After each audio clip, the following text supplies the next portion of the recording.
نمازوں کے علاوہ، خاص مواقع کے علاوہ دن میں جب بھی آپ چاہیں درود شریف پڑھ سکتے ہیں، لیکن عام دنوں کے علاوہ جمعے کے دن خصوصی طور پر درود شریف پڑھنے کی تاکید ہے، کیونکہ آپ نے اس کا خود حکم دیا. آپ صلی اللہ علیہ وسلم نے فرمایا جمعہ کے روز کثرت سے مجھ پر درود پڑھا کرو، جو آدمی جمعہ کے روز مجھ پر درود بھیجتا ہے وہ میرے سامنے پیش کیا جاتا ہے.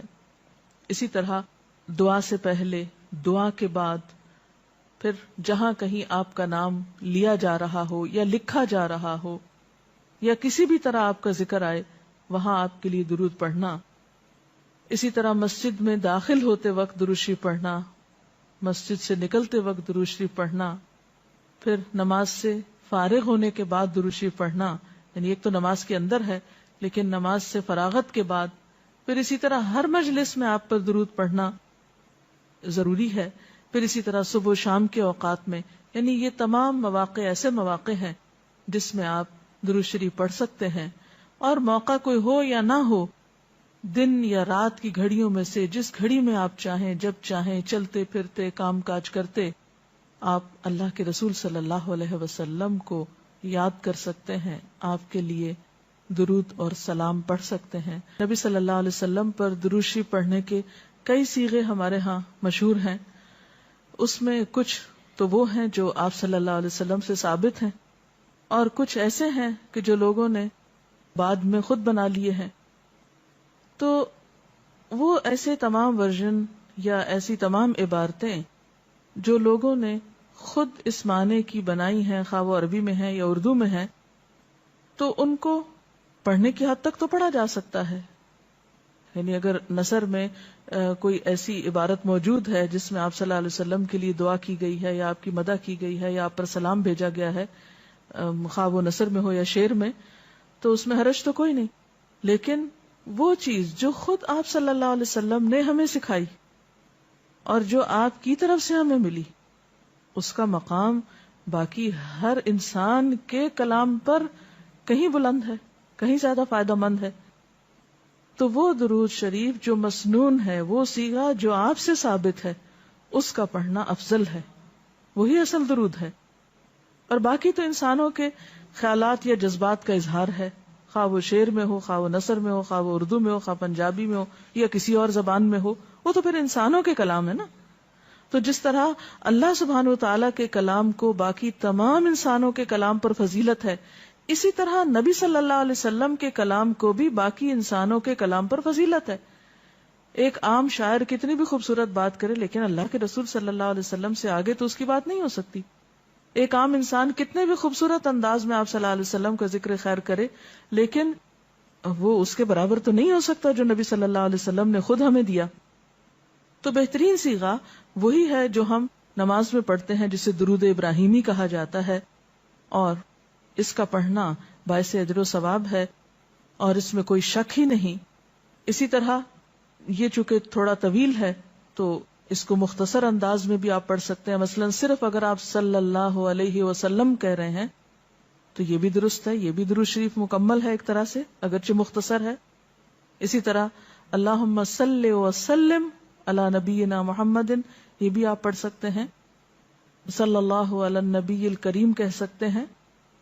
تو مختصر ہو یا درود ابراہیمی کچھ طویل شکل میں ہو، اصل چیز تو ذکر میں مشغول ہونا ہے. تعداد میٹر نہیں کرتی، جتنا وہ احساس اور جذبہ اور عقیدت جو کہ درود شریف پڑھتے ہوئے آپ صلی اللہ علیہ وسلم کے لیے ہماری ہو سکتی ہے. تو ہمارے لیے دن میں بے شمار مواقع ایسے ہوتے ہیں کہ جس میں ہم درود شریف پڑھ سکتے ہیں. سب سے پہلا موقع تو خود نماز کا موقع ہے. اس وقت تک نماز مکمل نہیں ہوتی جب تک ہم اس میں درود شریف نہیں پڑھتے. پھر اسی طرح عام نمازوں کے علاوہ نماز جنازہ میں بھی درود شریف پڑھا جاتا ہے. پھر آذان کے بعد درود شریف پڑھا جاتا ہے. آپ صلی اللہ علیہ وسلم نے فرمایا جب مؤذن کی آواز سنو، یعنی آذان سنو، تو وہی کہو جو مؤذن کہتا ہے، یعنی آذان کا جواب دو، پھر مجھ پر درود پڑھو. یعنی آذان کا جواب دینے کے بعد جب آذان ختم ہو جائے تو کیا کرنا چاہیے؟ نبی صلی اللہ علیہ وسلم پر درود بھیجنا چاہیے. کیونکہ مجھ پر درود پڑھنے والے پر اللہ تعالیٰ 10 رحمتیں نازل فرماتا ہے. اس کے بعد میرے لیے اللہ سے وسیلہ مانگو، جو جنت میں ایک مقام ہے جو جنتیوں میں سے صرف کسی ایک ہی کو ملے گا، اور مجھے امید ہے کہ وہ جنتی میں ہی ہوں گا، یعنی آپ صلی اللہ علیہ وسلم ہی کے لیے وہ مقام ہے. اور آپ نے یہ بھی فرمایا کہ من سألی اللہ الوسیلہ، جس نے اللہ سے میرے لیے وسیلہ کی دعا کی، یعنی درود شریف کے علاوہ آت محمد الوسیلۃ دعا ہم پڑھتے ہیں، یہ دعا بھی پڑھی جانی چاہیے. تو جس نے یہ دعا پڑھی اس کے لیے میری شفاعت واجب ہو جائے گی، یعنی قیامت کے دن پھر میں اس کے لیے شفاعت کروں گا. پھر یہ کہ درود شریف نہ صرف یہ کہ دنیا میں انسان کے لیے فائدے کا باعث ہے، بلکہ آخرت میں انسان کے لیے شفاعت کا ذریعہ بھی ہے. درود شریف پڑھنے والوں کو نبی صلی اللہ علیہ وسلم کی شفاعت نصیب ہوگی.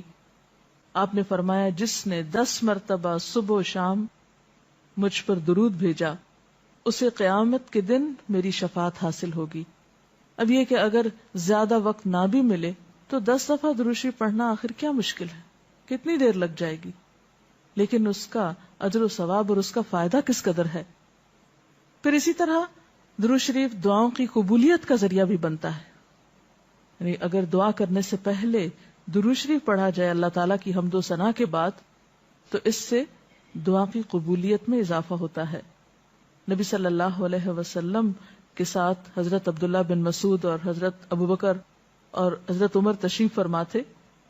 تو حضرت عبداللہ بن مسعود کہتے ہیں کہ میں نماز پڑھ رہا تھا، میں بیٹھا تو پہلے اللہ تعالیٰ کی حمد و ثنا کی، پھر آپ پر درود بھیجا، پھر اپنے لیے دعا کی. تو آپ نے فرمایا اللہ سے مانگو ضرور دیے جاؤ گے، یعنی جس طریقے سے تم نے دعا کی ہے کہ پہلے اللہ تعالیٰ کی حمد و ثنا کی ہے پھر درود شریف پڑھا ہے، تو اب جو بھی تم دعا مانگو گے وہ دعا قبول ہوگی. پھر اسی طرح ہم دیکھتے ہیں کہ درود شریف نیکیوں کا دروازہ کھولتا ہے، نیکیوں میں اضافے کا ذریعہ بنتا ہے. آپ نے فرمایا جس نے مجھ پر ایک دفعہ درود بھیجا اللہ تعالیٰ اس کے نامہ اعمال میں 10 نیکیاں لکھے گا.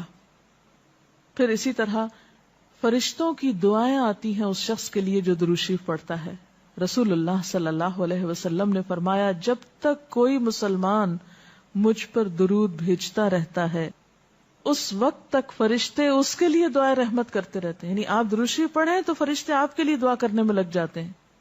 اب جو چاہے کم پڑھے اور جو چاہے زیادہ پڑھے، یعنی کتنی دعائیں چاہیے اس کو.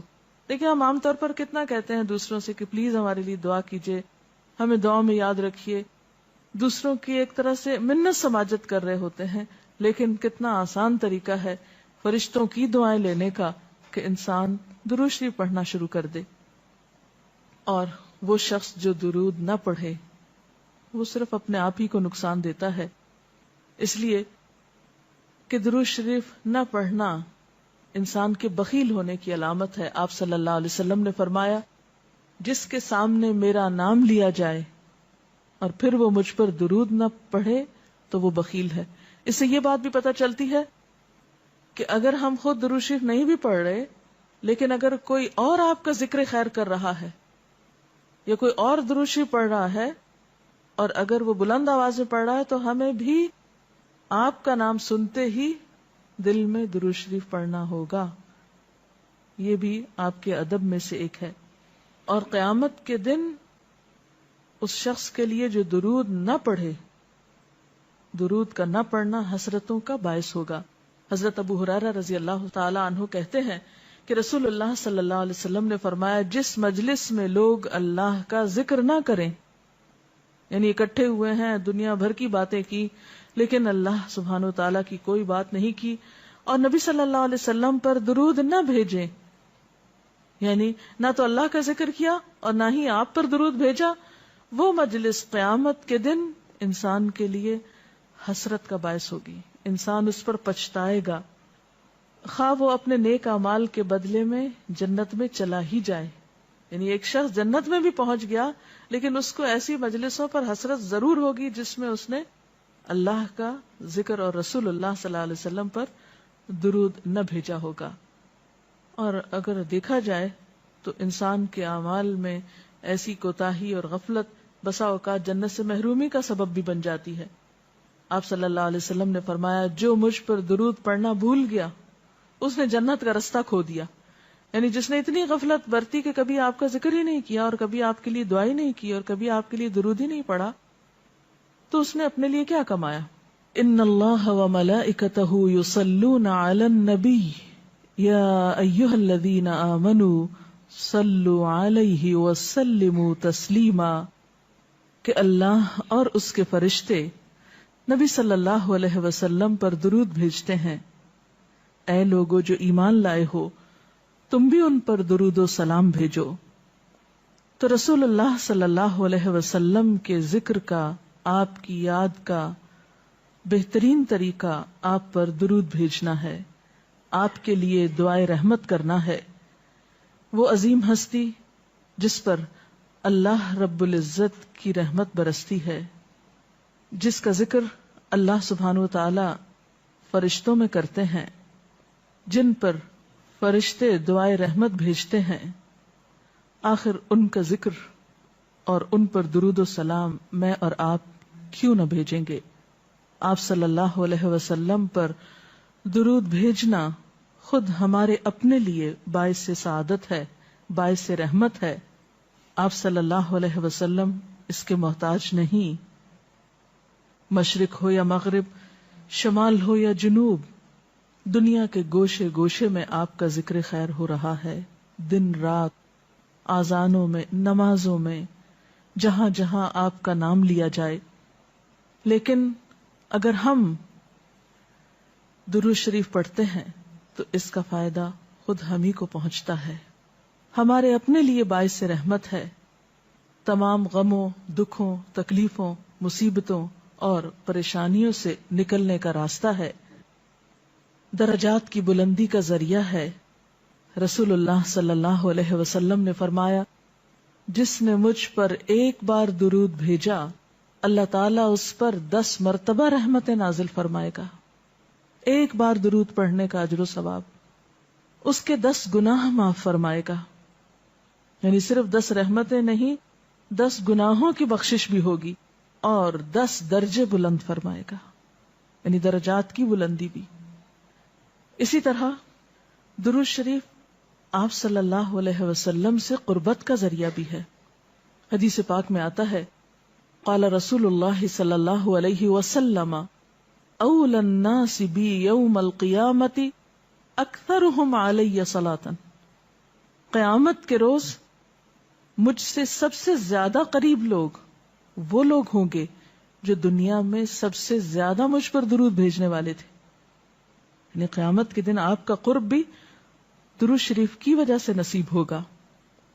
پھر اسی طرح اگر انسان کوئی اور دعا نہ بھی کر سکے, غم, دکھ اور تکلیف کی حالت میں صرف درود شریف بھی پڑھتا رہے تو اسے ساری دعاؤں سے کفایت کر جائے گا. ایک حدیث میں آتا ہے, حضرت ابی ابن کعب رضی اللہ تعالی عنہ کہتے ہیں کہ میں نے آپ صلی اللہ علیہ وسلم سے عرض کیا, اے اللہ کے رسول صلی اللہ علیہ وسلم, میں آپ پر کثرت سے درود بھیجتا ہوں, یعنی بہت زیادہ آپ پر درود بھیجتا ہوں, اپنی دعا میں سے کتنا وقت میں درود کے لیے وقف کروں؟ یعنی جتنی میں دعائیں مانگتا ہوں ان میں سے کتنے وقت کے لیے درود پڑھا کروں, یعنی آپ پر دعائے رحمت بھیجوں یا آپ کے لیے دعائے رحمت کروں. درود کا مطلب یہی ہوتا ہے. تو آپ صلی اللہ علیہ وسلم نے فرمایا, جتنا